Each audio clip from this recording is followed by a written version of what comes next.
There's something growing inside of us. It's like a fire burning in our hearts. And it's burning, and it's changing.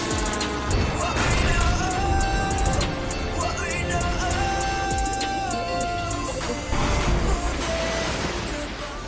Film ini dimulai dengan memperlihatkan David, seorang anak yang hidup hanya bersama ayahnya yang kasar, William. Ibu David telah meninggalkan mereka saat David berusia 5 tahun. David memiliki satu teman dekat, Millie, seorang gadis yang selalu bermimpi untuk berkeliling dunia. Suatu hari David memberi Millie bola salju kecil dengan menara Eiffel di dalamnya. Millie sangat menyukainya, namun momen manis itu diganggu oleh Mark, yang menggoda David dan melemparkan bola salju itu ke tengah danau beku. David bertekad untuk mengambilnya kembali. Tetapi ketika dia berjalan di atas es itu tidak cukup tebal untuk menahan berat badannya dan akhirnya pecah. Arus air beku membawa David dan membuatnya panik, hingga tiba-tiba dia menghilang dari danau, lalu muncul lagi di dalam perpustakaan. Bingung dan takut, David berjalan sambil mengabaikan apa yang baru saja terjadi dan segera pulang. Di rumah, William langsung memarahinya karena terlambat pulang, dan saat David mengunci dirinya di kamar, ayahnya berusaha membobol pintu. Dalam sekejap, David menghilang dan muncul kembali di perpustakaan. Sekarang, David mulai mengerti bahwa dia memiliki kekuatan yang luar biasa. Dia memutuskan untuk melarikan diri dan memulai hidup baru. Pertama, ia pergi ke rumah Millie untuk meninggalkan bola salju, agar Millie tahu bahwa David masih hidup. Setelah itu, David pindah ke kota besar, menyewa kamar di motel kumuh, dan mulai menguji kekuatannya. Setelah beberapa kali gagal dan menabrak pohon, akhirnya David berhasil mengendalikannya. Dengan melihat gambar dia langsung berpindah tempat seperti yang dia inginkan. Puncak dari pelarian barunya adalah saat David memutuskan untuk mengunjungi gedung Empire State, tempat yang mengingatkannya pada ibunya, Mary. Namun, ambisinya tak berhenti di situ. Ia mulai merencanakan sesuatu yang lebih besar, mencuri uang dari sebuah bank. Ketika dia merasa siap, David mengunjungi bank untuk mendapatkan gambaran tentang seperti apa bagian dalamnya, dan pada malam hari ia berteleportasi ke dalam brankas untuk mencuri semua uang. Sementara David merayakan di kamar kecilnya, bank menemukan perampokan itu dan Roland muncul dengan berpura-pura menjadi NSA. Ia memiliki pengalaman menangani kasus seperti ini dan mengetahui keberadaan Jumper, bahkan dia yakin salah satu dari mereka adalah pelakunya. 8 tahun kemudian, David menjalani kehidupan terbaik. Ia memiliki apartemen penthouse mewah di New York. Apartemennya penuh dengan benda-benda mahal dan kendali yang sangat baik atas kekuatannya, sehingga dia menggunakan kekuatannya hanya untuk mencapai dapur. Dinding yang dihiasi foto-foto destinasi terkenal, memudahkan David untuk berteleportasi kemana saja sesuka hati. Dia bisa menikmati sarapan di atas Sphinx atau sekadar menghabiskan waktu di tempat-tempat eksotis dengan sekejap.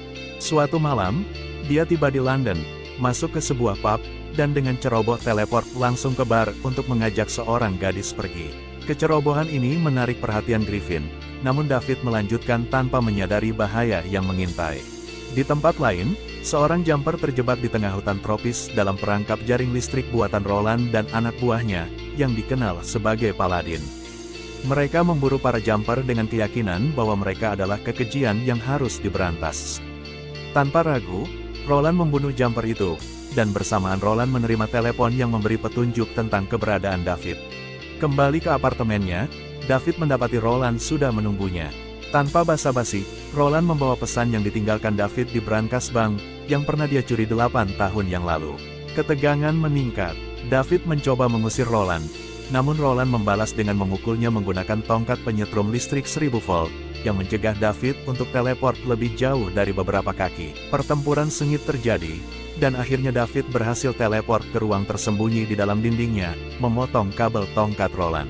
Roland mulai merobohkan dinding untuk mengejar. Namun, David menghilang begitu saja. Roland menyisir foto-foto David dan menemukan gambar-gambar tempat yang biasa David kunjungi. Di antara foto-foto itu, dia juga menemukan potret lama Millie. Tak lama kemudian, David muncul di kamar lamanya, di mana William, ayahnya, mendengar suara dari lantai bawah. Dengan panik, William mencoba menemui David, mengatakan bahwa ia merasa seperti orang gila dan David akan selalu diterima kapanpun. David dengan tenang, meyakinkan ayahnya bahwa dia tidak gila, lalu menghilang begitu saja. Keesokan paginya, David mempertimbangkan untuk mengunjungi ayahnya, namun dia merasa tidak mampu berbicara dengannya. Sebagai gantinya, ia pergi ke rumah Millie. Ibu Millie sangat terkejut mengetahui David masih hidup. Ia memberitahu David bahwa Millie kini bekerja di bar lokal, dan David pun langsung pergi ke sana. Namun, begitu melihat Millie yang kini lebih dewasa, ia merasa seperti pengecut dan berencana pergi tanpa diketahui.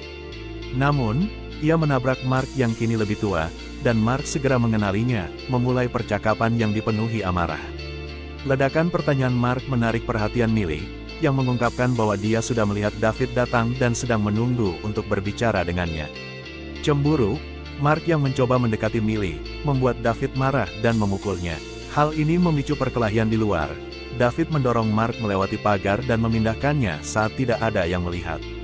Mereka muncul di dalam brankas bank yang dirampok David, dan David mengancam Mark dengan hal yang lebih buruk sebelum dia melompat pergi, meninggalkan Mark di brankas. David kembali ke bar dan mengobrol dengan Millie, yang telah melupakan impiannya untuk bepergian karena harus bekerja. David mengatakan bahwa dia bekerja di perbankan dan mengundangnya untuk datang ke Roma bersamanya, yang tentu saja diterima Millie. Semua ini didengar oleh Griffin, yang entah bagaimana juga ada di bar.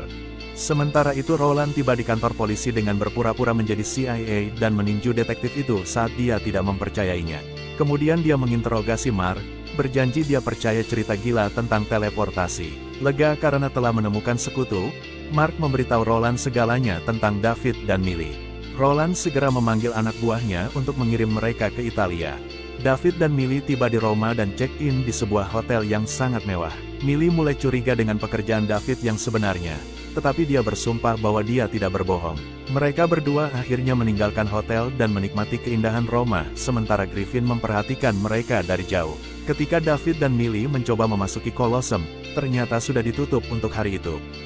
Sementara Millie teralihkan, David berteleportasi ke dalam untuk membuka pintu samping dan berpura-pura menemukannya. Pasangan itu berkeliling dan menikmati sejarah, sementara David melakukan trik yang sama setiap kali mereka menemukan pintu terkunci. Ketika dia mencoba untuk mendapatkan akses ke area bawah, ia melihat Griffin yang sedang buang air di pilar. David mencoba untuk mengabaikannya, tetapi Griffin tiba-tiba berteleportasi di depannya dan mengungkapkan bahwa ada banyak jumper di seluruh dunia. Griffin memarahi David karena membawa orang yang bukan jumper ke sini dan melompat sembarangan. Pada saat itu, para paladin memasuki Colosseum dan mulai mengejar anak-anak itu. David langsung disetrum dengan tongkat dan ia tidak bisa bergerak, tetapi Griffin memiliki lebih banyak pengalaman. Ia berteleportasi dalam hitungan detik dan dengan cepat mengalahkan mereka satu persatu. Kemudian dia memberitahu David tentang organisasi paladin sebelum menghilang. Tiba-tiba seorang karyawan dari Colosseum muncul sambil berteriak minta tolong. David melompat ke bekas lubang yang ditinggalkan oleh teleportasi Griffin, tanpa sengaja menuju tempat persembunyian rahasianya di padang pasir. Marah, Griffin mengingatkannya bahwa dia meninggalkan Millie sendirian, dan David segera melompat kembali untuk menyeret Millie keluar dari gedung. Polisi sudah menunggu di luar dan menangkap mereka berdua. Polisi mencoba menginterogasi David, meskipun mereka tidak dapat melakukan penangkapan resmi sampai hakim dari kedutaan AS tiba. Hakim ini ternyata adalah ibunya, Mary. Dia membebaskan David dari borgolnya dan menyuruhnya lari sebelum lebih banyak paladin datang. David mencoba mengejar ibunya untuk meminta penjelasan, namun seorang polisi menghalangi jalannya. David teleport polisi itu ke Mesir, kemudian kembali ke kantor polisi untuk memberitahu Millie bahwa mereka telah dibebaskan. Millie, yang tidak percaya, bertanya kepada David tentang rencana selanjutnya.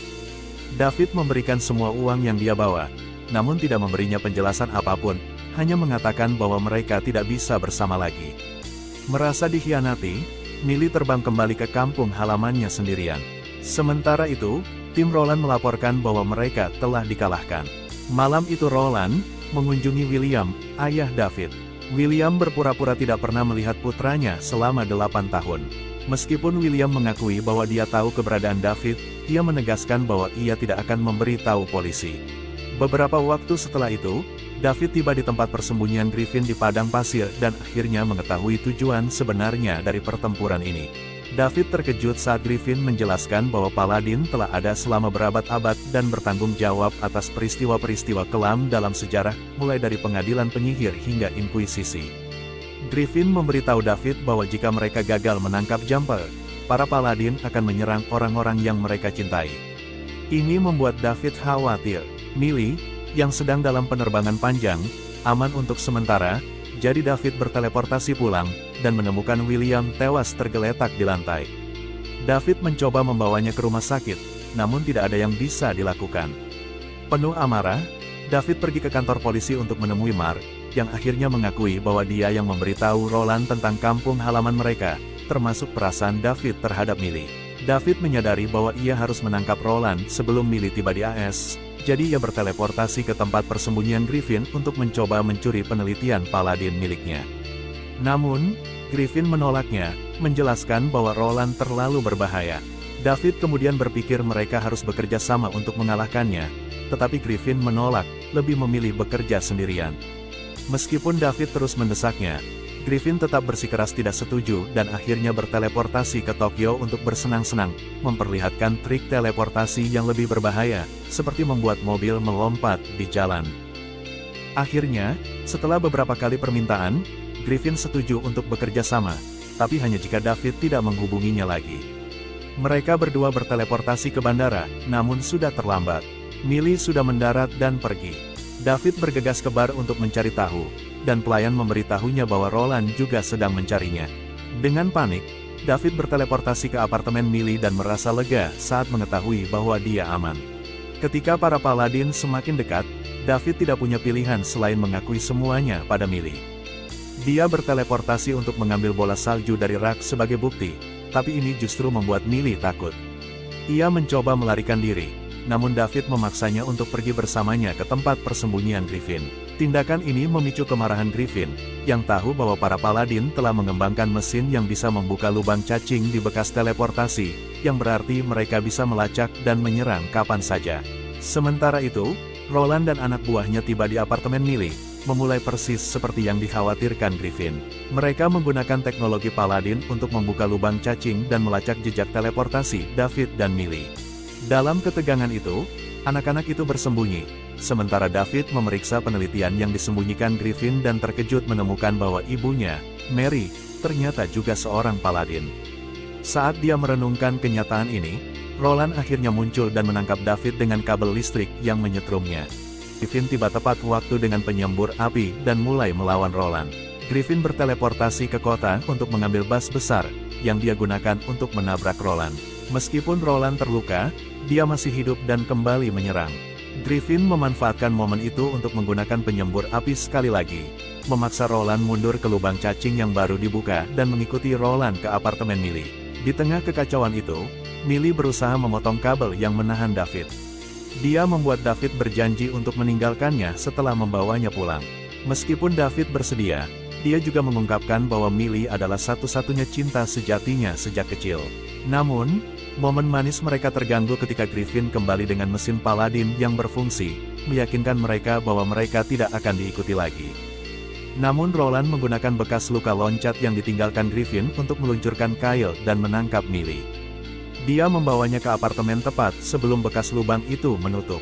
David ingin menyelamatkan Millie, tetapi Griffin mulai menyiapkan bom untuk dibawa ke apartemen guna membunuh semua Paladin untuk selamanya, tidak peduli jika Millie juga ikut mati. Karena tidak ingin kehilangan Millie, David mengambil bom dan menjatuhkannya di Colosseum. Griffin segera mengikutinya dan mereka berdua mulai berebut detonator sambil berteleportasi ke seluruh dunia. Akhirnya mereka berhasil mencapai puncak gedung Empire State. David membuang detonatornya dan mereka harus melompat mengejarnya. Serangkaian lompatan baru dimulai, Griffin memindahkan truk untuk menyerang David saat mereka berhasil mencapai medan perang Chechnya. Mengabaikan perang di sekitar mereka, Griffin mengambil detonator, tetapi pada saat itu David melompat ke arahnya dan mendorongnya ke tiang listrik dengan arus yang cukup untuk membuat Griffin terperangkap selama beberapa saat. Setelah itu David berteleportasi kembali ke apartemen Millie dan menemukannya terikat di dinding. Begitu David mencoba untuk menyelamatkan Millie, Roland menyerangnya dengan tongkat listrik dan menangkapnya lagi. Sebelum dia bisa membunuhnya, Millie, yang sudah terikat, meminta maaf dengan tulus, mengakui bahwa dia telah salah menilai segalanya. Kata-katanya memberi David kekuatan dan dukungan yang sangat dibutuhkan untuk mengatasi rasa putus asa yang menguasainya. Dengan kekuatan baru ini, David memusatkan seluruh energi dan tiba-tiba seluruh ruangan menghilang dari gedung. Mereka semua diteleportasi ke tengah sungai. David yang hampir tak sadarkan diri, segera Millie berenang ke arahnya, dan berteleportasi lagi ke perpustakaan. Setelah Millie membangunkan David dengan tamparan, David menyadari Roland masih ada. Dia memindahkan Millie ke tempat yang aman sebelum melompat ke Roland untuk membawanya ke gua terpencil di tengah Grand Canyon. Sebelum pergi, David menunjukkan bahwa dia orang baik karena dia bisa saja meninggalkan Roland bersama ikan hiu. Tetapi dia tidak melakukannya. Beberapa hari kemudian, David mengikuti beberapa petunjuk tentang ibunya, yang membawanya ke sebuah rumah di daerah bersalju yang terpencil.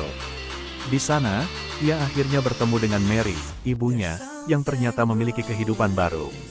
Mary memiliki seorang putri dan hidup jauh dari masa lalu mereka. Ketika mereka berbicara, Mary mengungkapkan bahwa dia meninggalkannya ketika David masih kecil karena dia tahu tentang potensi kekuatan yang dimilikinya dan bahaya yang bisa ditimbulkan. Mary menyatakan bahwa meskipun dia sangat mencintai David, pekerjaan sebagai paladin membuatnya tidak bisa bersama putranya, karena tugas itu lebih besar daripada ikatan keluarga. Film berakhir di sini, terima kasih sudah menonton. Jangan lupa untuk subscribe dan komen bila ada film yang ingin direview.